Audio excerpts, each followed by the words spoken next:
milestones where President Ramaphosa advanced our national interest, that of growing our economy and leaving no one behind as we do so, and stated the case of the Global South for transformation of global governance processes and structures. Today, we're going to focus on a number of engagements the President will undertake in the upcoming weeks, or rather the coming weeks. But we'll start with an engagement the President held yesterday, which was on the progress update on government and business collaboration. Yesterday, September the 26th, President Ramaphosa met with members of cabinet and senior business leaders to receive an update on progress made in the collaboration between government and business. This collaboration was initiated in June of this year with the aim of growing South Africa's economy and restoring public and investor confidence through critical interventions to address the key challenges of energy, logistics, crime, and corruption. Highlighting the meaningful progress made since the start of the initiative, the President said, "We have established an effective working relationship between government and business to tackle the most immediate challenges facing our economy. While we have identified key milestones and set out the processes to achieve these, the real test of our success will be in the results felt by ordinary citizens. We are confident that by working together and marshalling the significant resources and expertise that exist in our country, we will end load shedding, fix our logistics system, and tackle crime and corruption." A short while ago, we released a more detailed statement a joint statement has been released by the Presidency and Business for South Africa on the focal areas of collaboration.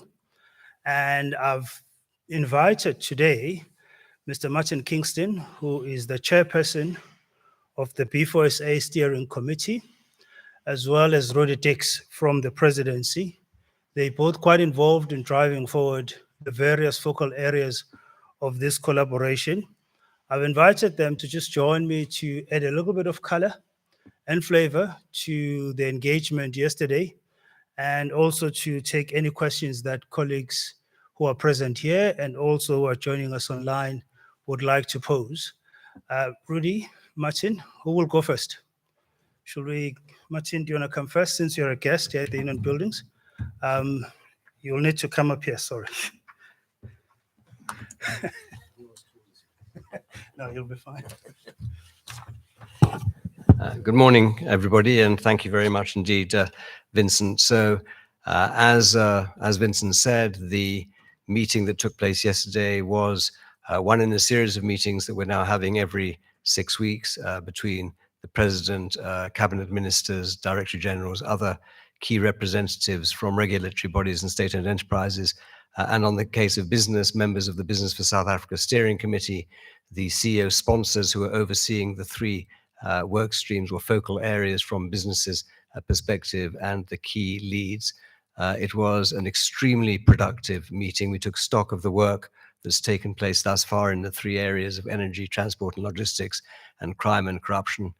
We touched on the research that's been done with respect to addressing the very, very vexatious issue of unemployment and how that can be dealt with, particularly with respect to the youth, as well as ensuring that we can properly and effectively communicate our story both here in South Africa and in appropriate international fora. What I can say is that we have now effectively fully capacitated the focal areas and the work streams that are lying thereunder. Obviously, it's critical to be able to harness the resources, the skills, and the expertise of all stakeholders, and business has got a very significant contribution to make. That's evident in the CEO pledge now signed by over 130 CEOs from leading South African companies across the depth and breadth of the economy, bringing their resources to bear to actually work with and collaborate with government, particularly with the Presidency, and Rudy will talk about that in the work of the National Energy Crisis Committee, the National Logistics Crisis Committee, as well as, of course, the work on crime and corruption. And we're participating in most of the underlying work streams, acknowledging, of course, that these are government structures. We're not at any stage going to compromise the integrity or indeed the authority and responsibility of government, but we have no doubt that by bringing skills and expertise to bear, we can start to get real traction. The last point I would make is that we've committed to reporting regularly, not just to our constituency, but to the country at large on progress that we're making on defining clear and identifiable milestones in a critical path over the short term.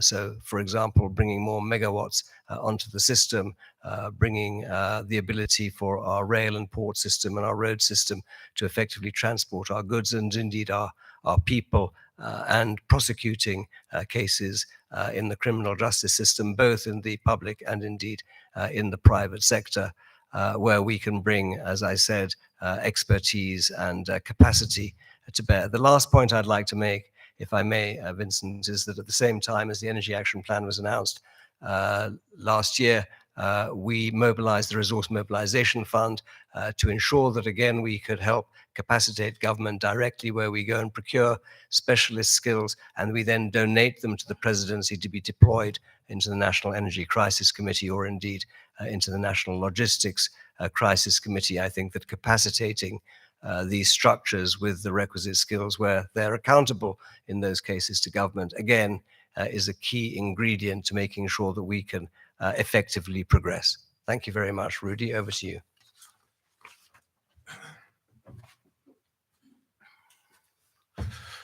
Thanks, Vincent. Thanks, Martin. Just building on Martin, I think it's quite important perhaps to express that the collaboration that we have with business is not to engage on policy or government decisions, and I think it's important to emphasize this. Business colleagues have come with a genuine offer of wanting to support and collaborate where there are shortages of skills and expertise. And that's really where the major focus has been. And I think it's quite important to emphasize this. So this is not about government policy. This is not about economic policy. This is not about decisions that a government has to make. It is very granular, specifically trying to address where there are particular weaknesses in the system to be able to do that. And as Martin reflected, I mean, this has largely started with the National Energy Crisis Committee. As you know, the Energy Action Plan was announced by President Ramaphosa in July last year. We set up a whole set of work streams. One of the first work streams was to try and deal with plant performance. If you remember, there are two specific aspects that we're looking at, largely so. One, to improve plant performance of Eskom, and the second one is to try and get as much megawatts as possible onto the grid to try and address the issue around energy security. Now, what, for example, has happened, if I may use this as a good example, because this is quite important, is the business colleagues, for example, given the area of expertise and experience, have offered to assist in targeting those power stations where they could produce maximum amount of energy and help to reduce the incidence of load shedding. And so we've identified 6 power stations, for instance. What business has done is mobilize relevant technical experts to assist power station managers to enter into an MOA with Eskom and to be able to assist around some of those technical aspects where they can bring that experience into Eskom around assisting in dealing with technical aspects. Another example, for instance, is that you may be familiar that I think the Minister of Electricity has on countless occasions have expressed the problem with regard to the load factor at Ankelag, which is one of the open cycle gas turbines. And load factor really just means the burn rate, right?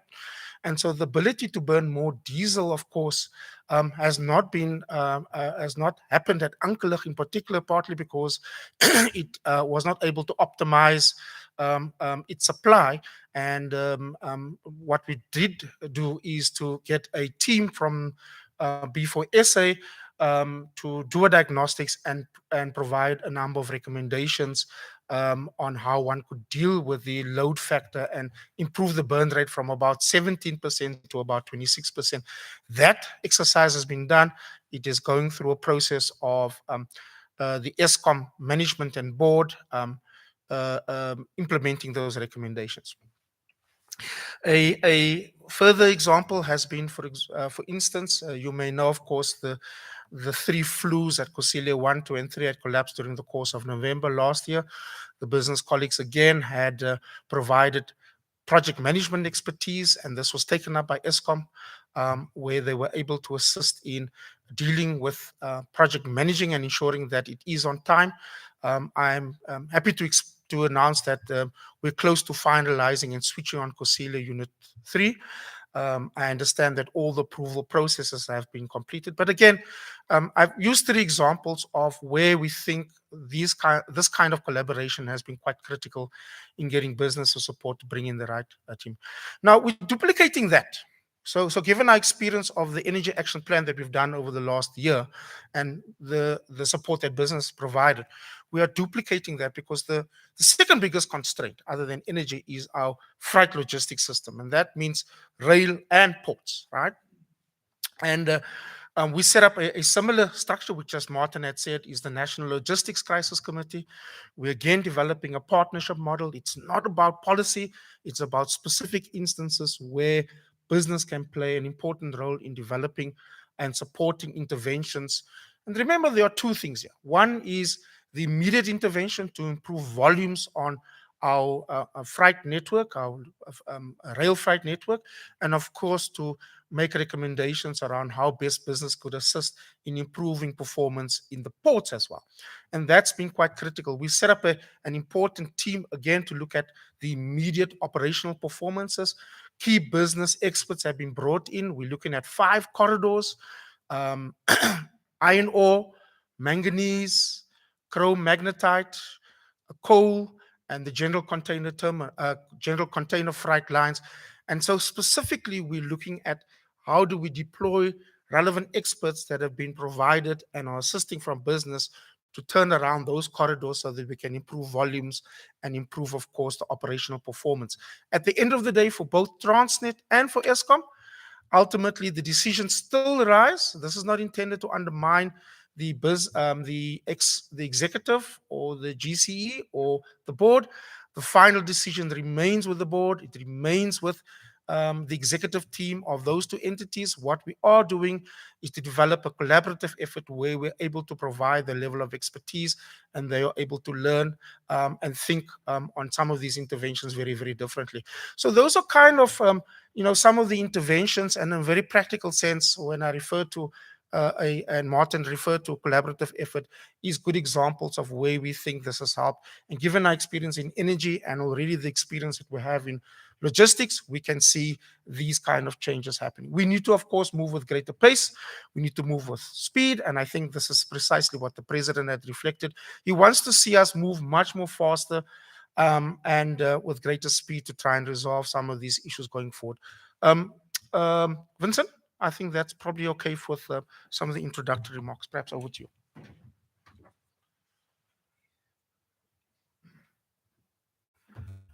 Martin, and thank you to Rudy. Proceed with the rest of the briefing as well as the President's program. I'd like to just check if there are any questions for Martin or Rudy so that we can just conclude with this part of the briefing. I'll imagine there will be colleagues who are joining us online who may have some interest in engaging a little bit more on the statement that we released, as well as just the remarks that Martin and Rudy presented. Kujo, do we have any questions coming from the WhatsApp line? No questions yet. Tyrone, just please hand me my phone just in case there are questions coming through on my phone.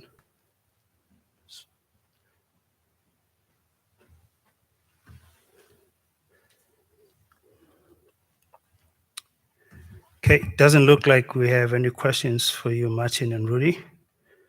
Colleagues in the media are quite happy, satisfied with our statement. For colleagues that are here in the room, any questions for Martin and Rudy? No? Okay. Kujo, if there are any questions coming through, just raise your hand so that I'll stop and take that question, because I don't want to detain them here for too long. I had invited them specifically for just this part of the briefing. Okay, colleagues. Oh, is there a hand? Okay, great. Kujo. Yeah, there's a question from Arthur from Heart FM in Cape Town. I'd like to ask if President Ramaphosa has considered a request from the Western Cape government to send SANDF members to the province to help with infrastructure challenges after this weekend storm. Okay, that's related to the floods in the Western Cape. We'll address that issue later. I was inviting questions specifically on the progress update related to government and business collaboration, which is the reason why I invited Mr. Martin Kingston here, as well as Mr. Rudy Dix, who are both quite involved in driving that process forward. In the absence of those questions, we'll then proceed with the briefing, and any other questions or any other question we'll take at the end of my opening and introductory remarks, as well as the run-through of the program. So, gentlemen, thank you so much. It looks like you are released. Thank you. Okay, colleagues, we'll proceed with the briefing, starting with the tragic news that we received yesterday. As the presidency, we add our sincerest condolences to the sympathies expressed by many individuals and organizations at the passing of Ms. Zolega Mandela. Our thoughts are with the family and friends of Ms. Mandela, who has passed away at an age that has deprived all of us from the benefit of her full potential, with a charismatic and creative commitment to a diversity of social causes as well as campaigns. We wish the family well in their preparations for remembering and taking leave of Ms. Zolega Mandela. And now moving on to the Western Cape, the President would like to extend his sympathies to all the people who have been affected by the recent floods in the Western Cape. The President also expresses his condolences to those who have lost their loved ones during this disaster. President Ramaphosa is grateful for the speedy response and hard work demonstrated by the various disaster management teams, law enforcement agencies, NGOs, and officials who have continued to work under very testing conditions during the storms, as well as over the long weekend, to ensure the safety of citizens. We'll now move to the public program. President Ramaphosa will on Thursday, the 28th of September, host the Prime Minister of the Kingdom of Lesotho, the Right Honorable Mr. Samuel Matekane, for the inaugural session of the South Africa-Lesotho Binational Commission here in Pretoria. The inaugural session of the PNC follows an agreement signed by our two countries in November 2021 to elevate the structured bilateral mechanism from a joint bilateral commission of cooperation, JBCC, that is convened at ministerial level, to a BNC that is presided over by the heads of state and government. The session will consist of the following sectoral committees: Strategic Political Cluster, co-chaired by the Minister of International Relations and Cooperation; Security and Stability Cluster, co-chaired by the Minister of Defense and Military Veterans; the Economic Cluster, co-chaired by the Minister of Trade, Industry and Competition; Social Cluster, co-chaired by the Minister of Higher Education, Science and Good Governance Cluster, co-chaired by the Minister of Cooperative Government and Traditional Affairs. This inaugural session of the PNC provides an opportunity for both countries to take stock and track the implementation of the joint bilateral commission decisions taken during the Council of Ministers meeting held on the 20th of November in 2020 in Maseru in the Kingdom of Lesotho. The PNC meeting will also provide both President Ramaphosa and the Right Honorable Prime Minister with an opportunity to strengthen bilateral relations and to share information and exchange views on the latest developments in Lesotho, as well as efforts by SADC to facilitate the finalization of the reform process in the kingdom. On the morning of the 3rd of October 2023, President Ramaphosa will host the Special Olympics team here at the Union Buildings, following the team's success at the Special Olympics World Games that were held in Germany, Berlin, the 17th and the 25th of June 2023. The team brought back home a total of 49 medals, 22 gold, 20 silver, and 7 bronze.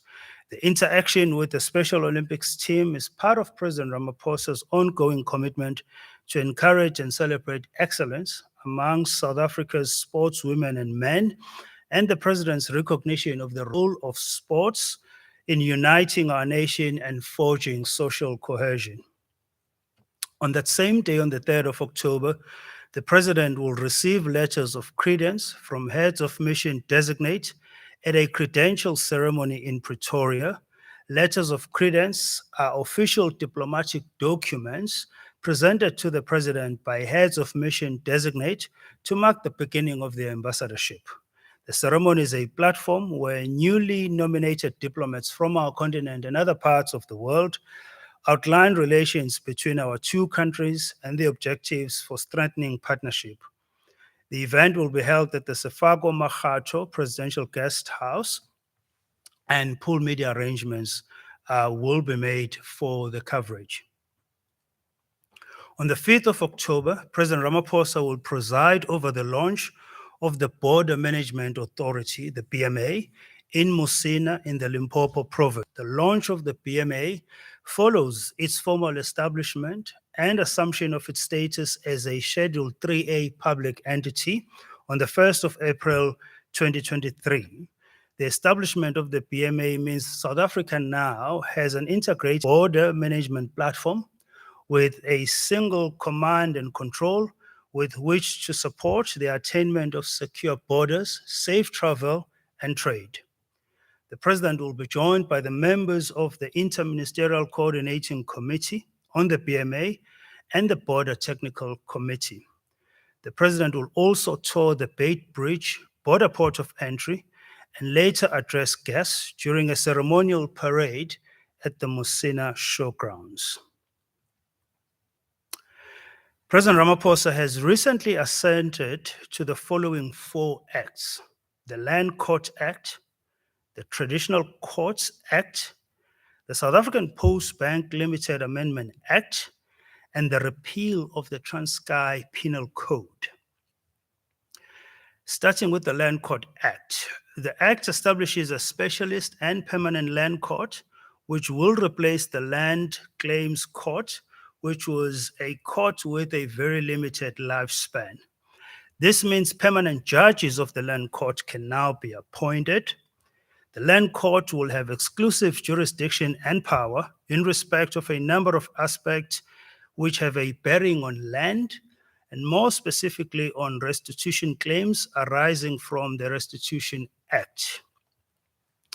The Act will also deal with matters from the application of the Land Reform, the Labour Tenants Act, as it is commonly known, and shares jurisdiction with magistrates' courts with respect to matters arising from the application of the Extension of Security of Tenure Act.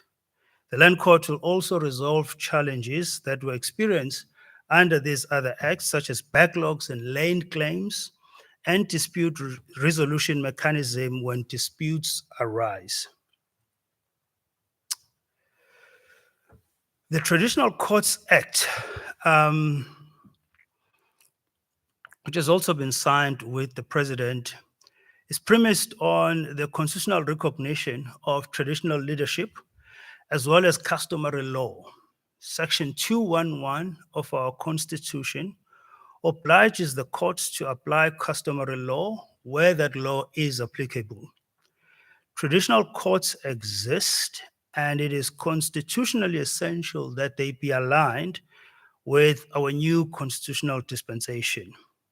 Chapter 12 of the Constitution recognizes the institution, status, and role of traditional leadership according to customary law, subject to the Constitution, while Schedule 6 of our Constitution recognizes the existence of traditional courts.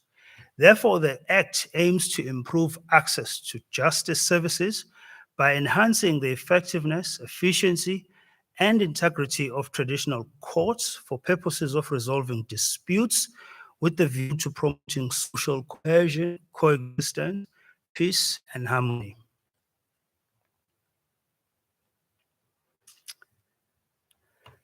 And the repeal of the Transkeian Penal Act was enacted when, in fact, the Transkeian Penal Code was enacted when an area formerly known as the Republic of Transkei became independent during that era, or rather that regrettable era of Bantustans. The code codifies criminal law in the former Transkei. This is despite the reincorporation of the former Transkei into the Republic of South Africa more than 20 years ago. The code remained in full force and in effect in the former Transkei, although, as I've stated, the former Republic of Transkei had ceased to exist.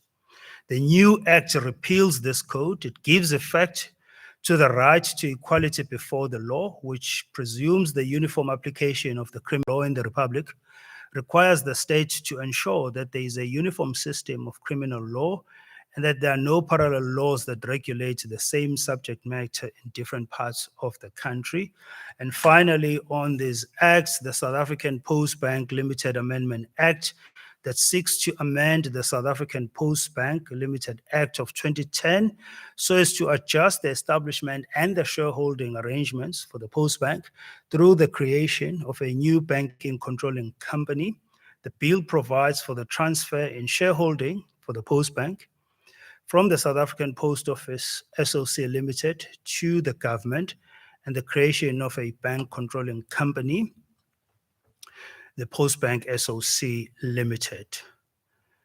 And then finally, the presidency has noted the intention expressed by the official opposition party, the Democratic Alliance, to challenge the appointment of Judge Phineas Mojapelo as head of the investigative panel appointed by President Ramaphosa to inquire into the circumstances of the docking of the Lady R cargo vessel in Simonstown during December of 2022. The president decided to appoint the independent panel after having carefully considered the delicate balance that is needed between the public's right to information and the state's need to secure information, the disclosure of which may jeopardize our national security and/or international relations.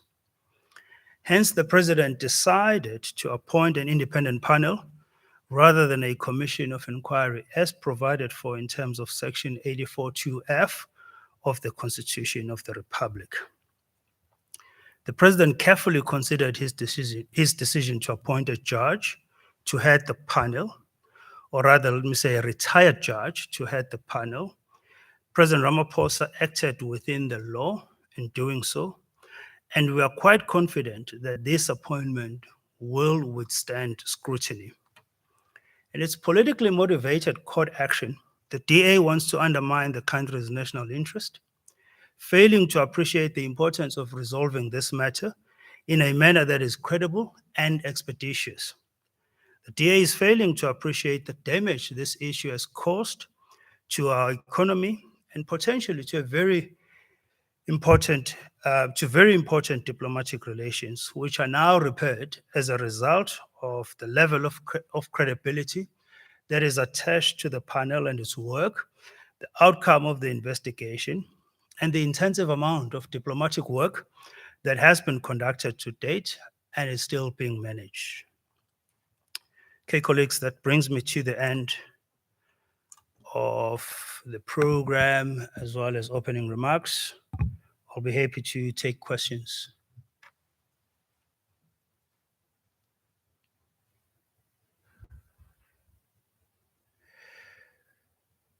Oh, so Haj just sent a question. Fortunately, now Martin and Rudy are gone. And it's a question that was specifically aimed at Martin. Okay, so Do we have another question, Kujo, from your end? I don't have any questions from my WhatsApp. Okay.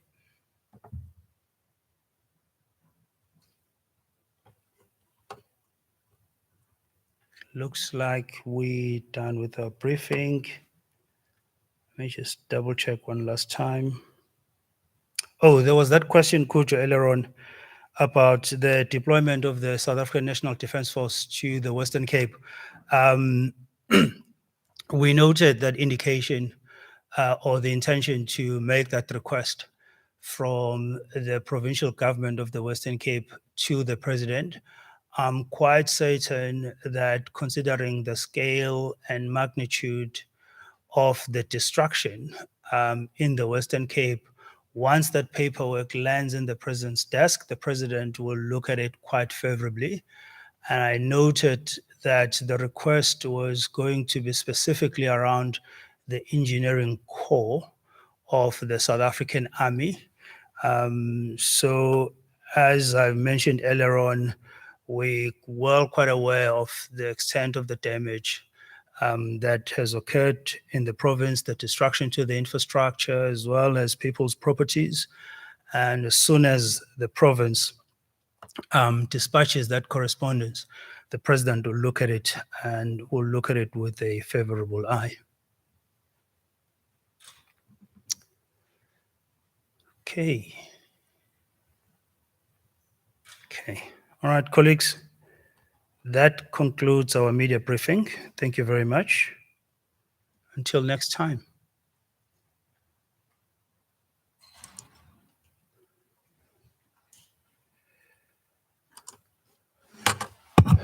Mr. Manuel, how are you?